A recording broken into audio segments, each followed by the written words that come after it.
We're now learning new details about the shooter and his parents' actions just hours before the Trump assassination attempt. Let's go to CB Cotton, who is live in Butler, Pennsylvania, with the latest details from the investigation. CB. Hi, Emily. Well, as federal agencies and congressional committees demand answers, we're learning the shooter's parents called law enforcement on the day of the rally to say they couldn't find their son. We know they're cooperating with law enforcement, and this comes as a new photograph obtained by local station WPXI shows a detonator device found next to Thomas Matthew Crooks' body after the attempted assassination. Crooks had explosives inside his car, found parked near the rally, and bomb-making materials inside his home. The alarming photo raises questions about whether Crooks had other plans as he opened fire. Less than 200 yards away from the rally stage, while positioned on a rooftop, which the Secret Service says was within the perimeter delegated to local law enforcement. A federal source told me there was a local law enforcement presence inside the building the shooter was on top of, echoing what the Secret Service director stated during an ABC News interview. But now there are conflicting reports from local media who cite sources that say local officers were only positioned inside a nearby building. We know from federal sources Crooks was spotted acting suspicious before the rally, and several photos, including this one, were captured and exchanged among officers during about a 30-minute window before the gunfire. Trump's family now reacting to what's being called a major security failure. It just a major breach. And again, I don't want to be the guy doing conspiratorial. I'm sure plenty of people will. And I think, honestly, all of those questions are fair game because it is so ridiculous. It is so flagrant. The New York Times is now reporting that the gunman received several packages labeled hazardous material in the last several months. Emily. Thank you, CB. Harris, I want to come to you on something because some of your commentary last hour struck me. You talked about the parents making contact with police, and you said we don't know the texture of that conversation or their concerns. Right. And I think that is so brilliant. It reminds me of when I was a supervisory attorney with the federal government, and the chief judge that I was supporting told me one day there's a fine line between homicide and suicide. And we were talking about the context of employees that needed help in certain ways, and that the risk is sometimes much greater or much more outward than you might think in that moment. What are your thoughts about the dynamic and the parents and the warning here? You know, they said that they were worried. And I think it's really important that we know what they were worried about. Were they worried that he had a gun? Were they worried that he would use it on someone else? And what you point to, would he use it on himself? I don't know necessarily what they would call the police about if they knew perhaps he needed help. I don't know how long they'd been looking for him and what they knew he had with him and all of that.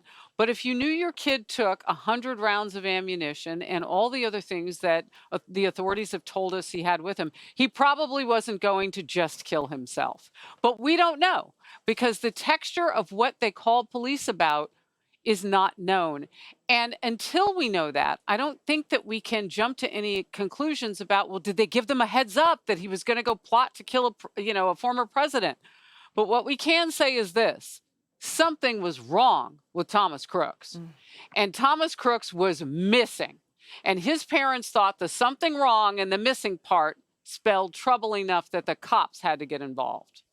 And Lisa, let's focus on those local cops for a second who are sort of, there's lots of happening online, lots of armchair quarterbacking. The sheriff of Butler County, however, comes out and says, look, if I'm interrupted talking about the shooter that Harris just mentioned and I move my gun, you're going to have to reassess that whole situation. So yes, you can make a case that those two officers indeed saved the president's life. Well, I think we've heard of a lot of excuses. And we know that a suspicious person was seen at 5:41 p.m. with a rangefinder and then was able to get shots off at 6:11 p.m. So how was he not stopped in that interim, in that period of time? How the heck did this happen is what we're all asking as Americans. But I mean, you've got a guy who for most of his adult life has been told that, President Trump is Hitler. It's not hard to see, the kind of environment this created. But I think we've seen the best and the worst of America on July 13th. We saw the best with President Trump's response, reassuring America that we are good, that he is resilient, willing to take a bullet for this country. Americans saying, USA, helping their neighbor, helping each other at the event, standing strong. And the worst is government incompetence. This environment now where government doesn't seem to function. The Secret Service was outsmarted by a 20-year-old on a slanted slope roof. And then even if we learn more from the government, does anyone trust what they tell us?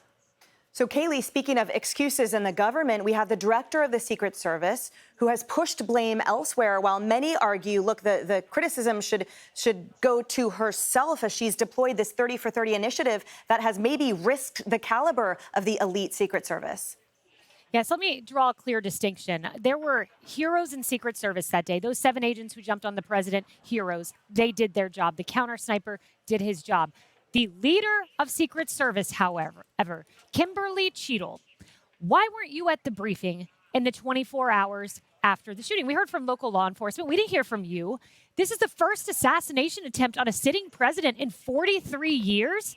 And you don't communicate with the American public. And the first time we hear from you is in an ABC News interview where you defiantly say, I'm not stepping down. And the reason you give that no one was on that roof, the reason you give is that the building in particular has a sloped roof at its highest point. We made the decision to secure the building from inside, taking into fact security of Secret Service agents. Give me a break. What about the security of the President of the United States? You can stand on a sloped roof. I walked into the White House every day and saw one of your agents on that sloped roof. Done with excuses. Go before Congress. I spoke to Secret Service agents. All of their training is on sloped roofs. That defense was nonsense. Yeah. Mark Thiessen, your thoughts? It reminds me what Donald Trump said in the debate, that Biden never fires anybody. Nobody got fired for the debacle in Afghanistan. Nobody's gotten fired for the border disaster. And now apparently nobody's going to get fired for failing to protect the president of the United States. It's a microcosm of everything that's wrong with the Biden presidency. Can I just add one thing, Emily? Nancy Mace, Congresswoman, just told me last hour that she had just gotten off the phone with the chairman of Oversight, James Comer. They now know from the delays from the United States Secret Service to come to the Hill, they keep delaying the hearings. They now know that Kimberly Cheadle is not going to, under her own volition, come in. They fully anticipate by today having to subpoena her.